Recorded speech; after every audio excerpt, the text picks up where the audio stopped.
Hi everyone, today in front of me I have Samsung Galaxy A33 smartphone, and in this video I would like to show how you can enable and access the keyboard clipboard on this device. In order to do so, just open up the keyboard somewhere. I'll use the drawer for it, for example.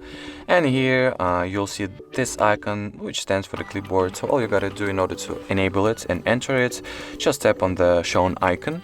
And in here you're able to delete some of the elements it has by tapping on this trash bin, for example. And in order for the item to appear at the clipboard, all you gotta do is copy. So let me demonstrate it to you real quick. I'll just type in, for example, car, select it, copy, and once we go to the clipboard, we'll see that it has the recently added element, and in order to use it, all you gotta do is just tap on it and the chosen element will be successfully passed. So that was it for this video. If you found this tutorial helpful, don't forget to leave a like, comment and subscribe. Bye bye.